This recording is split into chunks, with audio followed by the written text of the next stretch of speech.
সালের 21 আগস্ট আওয়ামী লীগের রাজনৈতিক সমাবেশ বঙ্গবন্ধু এভিনিউ। হাজার হাজার মানুষ মঞ্চে দাঁড়িয়ে দেশের সবচেয়ে প্রাচীন বিরোধী দলের নেত্রী বঙ্গবন্ধু কন্যা বক্তব্য দিলেন। সময় বিকেল 5টা 22 মিনিট। বঙ্গবন্ধু কন্যা শেখ হাসিনা সবেমাত্র বক্তব্য শেষ করেছেন, মাইক থেকে সরে দাঁড়িয়ে বললেন, জয় বাংলা, জয় বঙ্গবন্ধু। আর ঠিক সেই মুহূর্তে বিস্ফোরণ, একের পর এক গ্রেনেড, ধোঁয়া, চিৎকার, রক্ত, মানুষের ছুটাছুটি। এটা কি শুধু সন্ত্রাসী হামলা ছিল? এটা ছিল রাষ্ট্রীয় মদদে বিরোধী দল এবং বিরোধী দলের নেত্রীকে নিশ্চিহ্ন করে দেওয়ার এক সুনিপুণ পরিকল্পনা। আর যেই পরিকল্পনা হয়েছিল, তৎকালীন হাওয়া ভবন থেকে যেই পরিকল্পনার নির্দেশদাতা ছিল বর্তমান প্রধানমন্ত্রী তারেক রহমান। 1975-এ বঙ্গবন্ধু কন্যাকে যারা হত্যা করতে পারেনি সেই পরাজিত শক্তি 2004 সালের 21 আগস্ট গ্রেনেড হামলার মাধ্যমে বঙ্গবন্ধু কন্যাকে হত্যা করতে চেয়েছিল, বঙ্গবন্ধুর উত্তরাধিকারকে বাংলাদেশের মাটি থেকে নিশ্চিহ্ন করতে চেয়েছিল। সেই কুচক্রী গোষ্ঠী 2024 সালের 5 আগস্ট ঘটিয়েছে। 2004 সালের 21 আগস্ট বিকেল 3টা থেকে আওয়ামী লীগের মধ্যম সারির নেতারা বক্তব্য দেওয়া শুরু করেন। 4টার দিকে শুরু হয় জ্যেষ্ঠ নেতাদের বক্তব্য। বিকেল 4:30টার দিকে সমাবেশে আসেন প্রধান অতিথি বঙ্গবন্ধু কন্যা শেখ হাসিনা। যে ট্রাকে মঞ্চ বানানো হয়েছিল তার পেছনে ছিল সিঁড়ি, সিঁড়ির পাশেই ছিল বঙ্গবন্ধু কন্যা শেখ হাসিনাকে বহনকারী গাড়ি। শেখ হাসিনা দাঁড়িয়ে বক্তব্য দিচ্ছিলেন ট্রাকের শেষ প্রান্তে। তার দুপাশে ছিলেন আওয়ামী লীগের কেন্দ্রীয় নেতারা, তার খুব কাছেই ছিলেন তার নিরাপত্তা কর্মীরা। সবকিছু স্বাভাবিকভাবেই চলছিল। তারপর আসলো সেই মুহূর্ত, বিকেল 5টা 22 মিনিট। শেখ হাসিনার বক্তব্য শেষ, তিনি মাইক থেকে সরে যাচ্ছেন, আর তখনই প্রথম গ্রেনেড। প্রথম বিস্ফোরণের সাথে সাথে ট্রাকে থাকা নেতাকর্মীরা শেখ হাসিনাকে বসিয়ে দিয়েছিলেন। এরপর আরো বিস্ফোরণ শুরু হয়, ধোঁয়ায় ঢেকে যায় চারদিক, পুরো এলাকা অন্ধকার। নিরাপত্তা কর্মীরা ওনাকে দ্রুত ট্রাক থেকে নামানোর চেষ্টা করেন, কিন্তু তখনই আরেকটা গ্রেনেড ট্রাকের ঠিক পেছনে আঘাত করে। তখন সবাই বঙ্গবন্ধু কন্যাকে ঘিরে ধরেন। একটা পর্যায়ে মানব ঢাল তৈরি করে ওনাকে সেখান থেকে সরানো হয়, কারণ পরবর্তী বিস্ফোরণটা যে কারো জীবন কেড়ে নিতে পারত। সেই হামলার সময় বঙ্গবন্ধু কন্যার পা থেকে স্যান্ডেল ছিটকে যায়, চশমা হারিয়ে যায়। আর নিচে থেকে নিরাপত্তা কর্মীরা যখন জানান যে ট্রাকের যে তেলের ট্যাঙ্ক ওইটা ফুটো হয়ে গেছে, যে কোনো সময় আগুন লেগে যেতে পারে। এর পরবর্তীতে নিরাপত্তা কর্মীরা শেখ হাসিনাকে গাড়ির কাছে নিয়ে যান, কিন্তু তখনও বিপদ শেষ হয় নাই।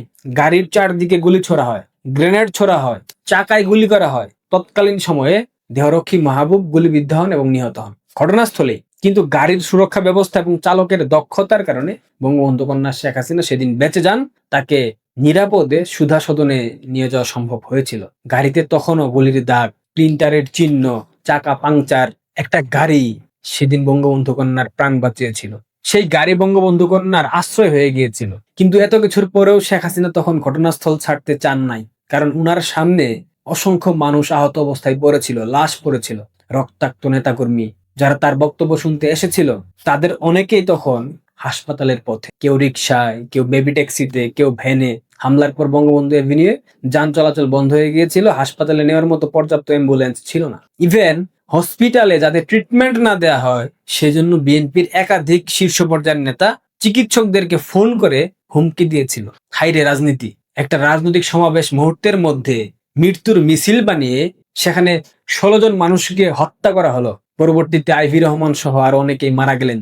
সব মিলিয়ে নিহতের সংখ্যা দাঁড়ালো 24 জন, আহতের সংখ্যা শত শত। এটা বাংলাদেশের রাজনৈতিক ইতিহাসে সবচেয়ে ভয়াবহ সন্ত্রাসী হামলা ছিল। এত বড় হামলা, একটা রাজনৈতিক দলের প্রধান নেত্রীকে লক্ষ্য করে প্রকাশ্যে জনসভায় গ্রেনেড হামলা, 24 জন মানুষ নিহত, শত শত মানুষ আহত। তারপরেও তদন্ত নিয়ে শুরু হয় ভয়াবহ নাটক। জজ মিয়া নামে একটি গল্প সামনে আনে বিএনপি। পরবর্তীতে তদন্ত এবং বিচারিক প্রক্রিয়া প্রশ্নবিদ্ধ করে প্রকৃত হামলাকারীদের আড়াল করতে তদন্তকে বিএনপি অন্যদিকে ঘুরিয়ে দিয়েছিল, কারণ সেখানে সম্পৃক্ত ছিল প্রধানমন্ত্রী তারেক রহমান। 2018 সালে নিম্ন আদালতের রায়ে একাধিক আসামিকে মৃত্যুদণ্ড এবং তারেক রহমানকে যাবজ্জীবন কারাদণ্ড দেওয়া হয়। আন্তর্জাতিক সম্প্রদায় এবং বিভিন্ন মানবাধিকার সংস্থাগুলা সাক্ষী। একই মামলায় তদন্ত বিভ্রাট করা, জজ মিয়া কাহিনী তৈরির অভিযোগে আরো কয়েকজন পুলিশ কর্মকর্তাকেও সাজা দেওয়া হয়েছিল। কিন্তু শেষমেশ কি হলো?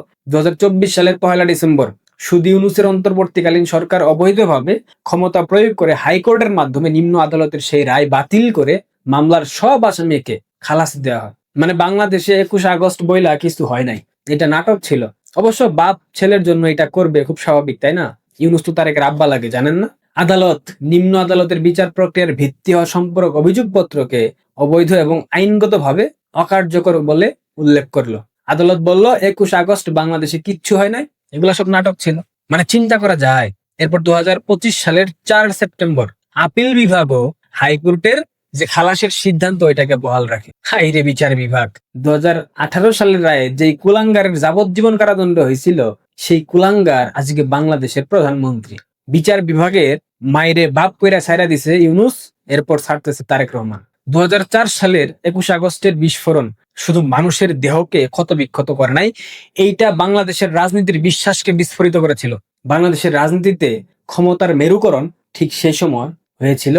বাংলাদেশের রাজনীতির ভবিষ্যৎ কি হবে 21 আগস্টের সেই হামলা নির্ধারণ করেছিল। সহানুভূতির রাজনীতি, সহাবস্থানের রাজনীতির জায়গা বিএনপি অবশিষ্ট রাখে নাই। একদিকে ক্ষমতা রাজনীতি, অন্যদিকে বিরোধী দলকে দমন পীড়নের ভয়াবহ চিত্র, আর মাঝখানে ছিল সাধারণ কর্মী যারা কোনো ক্ষমতার ভাগ পায় না, কিন্তু রাজনৈতিক সহিংসতায় সব থেকে বড় মূল্য তাদেরকে দিতে হয়। সেই 21 আগস্টের ভয়াবহ হামলা পরবর্তী সময়ে আওয়ামী লীগের নেতারা মামলা করতে গিয়েছিল, কিন্তু মামলা নেই নাই। তৎকালীন সময়ের একটা ভিডিও চিত্র দেখেন। আজ বিকেল 4:45 আওয়ামী লীগের সাধারণ সম্পাদক আব্দুল জলিল এমপি ও জাতীয় সংসদের বিরোধী দলীয় নেতা শেখ হাসিনা রাজনৈতিক সচিব সাবের হোসেন চৌধুরী প্রথমে রমনা থানায় যান। গতকাল বঙ্গবন্ধু এভিনিউয়ে আওয়ামী লীগের সভানেত্রী শেখ হাসিনার উপর গুলিবর্ষণ ও প্রাণনাশের চেষ্টা এবং কেন্দ্রীয় কার্যালয়ের সামনে বর্বরচিত গ্রেনেড হামলার কারণে তারা পৃথক দুটি মামলা দায়ের করতে চাইলে রমনা থানা পুলিশ তা গ্রহণে অস্বীকৃতি জানায়। আওয়ামী লীগের তৎকালীন সাধারণ সম্পাদক জলিল সাহেব মামলার জন্য থানার দ্বারে দ্বারে ঘুরেছে, কিন্তু মামলা নেওয়া হয়নি। যদি 21 আগস্ট নাটক হতো, আওয়ামী লীগের সাজানো নাটক হতো, শেখ হাসিনার সাজানো নাটক হতো, তাহলে মামলা কেন নেওয়া হলো না? তাহলে কেন আহতদের চিকিৎসা দিতে বাধা প্রদান করা হলো? তদন্ত করে শেখ হাসিনা দোষী হলে সেটা শেখ হাসিনার উপর চাপিয়ে দেওয়া যেত না বিচারিক প্রক্রিয়ার মাধ্যমে? কিন্তু সেটা হয়েছে? হয় নাই, কারণ হামলা করা হয়েছিল তারেক রহমানের নির্দেশনায়। আজ এত বছর পর 21 আগস্টে বাংলাদেশে কিছু হয়নি, এটা আমাদেরকে শুনতে হয়। তাহলে গ্রেনেড কে মারছিল? কেন রাজধানীতে প্রকাশ্যে জনসভায় এমন হামলা সম্ভব হলো? সরকারের গোয়েন্দা সংস্থা মুখে আঙুল ঢুকিয়ে রেখেছিল? কেন তদন্ত নিয়ে পরবর্তীতে বিতর্ক তৈরি হলো? কেন জজ মিয়া কাহিনী সামনে এলো? কেনই বা তদন্তের বিশ্বাসযোগ্যতা নিয়ে আন্তর্জাতিক পরিমণ্ডলে প্রশ্নবিদ্ধ হলো? সবচেয়ে বড় প্রশ্ন, রাজনৈতিক প্রতিপক্ষকে নিশ্চিহ্ন করার সংস্কৃতি বাংলাদেশ কোথায় পেল? কারা শেখালো? উত্তর বিএনপি নাকি? 21 আগস্টের সেই বিকেলে গ্রেনেডের বিস্ফোরণে 24টি তাজা প্রাণ চলে গিয়েছিল, কিন্তু সেই বিস্ফোরণের শব্দ বাংলাদেশের রাজনীতিতে আজও প্রতিধ্বনিত হয়, সারা জীবন হবে। এটার কোনো রিকনসিলিয়েশন হবে না। 21 আগস্টের কোনো রিকনসিলিয়েশন হবে না, কোনো সমঝোতা হবে না, এটা প্রমাণিত সত্য। 21 আগস্ট শুধুমাত্র একটা হামলার নাম নয়, এটা প্রশ্নের নাম। একটা রাষ্ট্র কতটা রাজনৈতিক সহিংসতার মধ্যে ডুবে গেলে একজন বিরোধী দলীয় নেত্রীকে প্রকাশ্যে জনসভায় গ্রেনেড মেরে হত্যা করতে চায়, এবং তখন মানব ঢাল তৈরি করে নেতাকর্মীরা ওনাকে বাঁচিয়ে নেয়।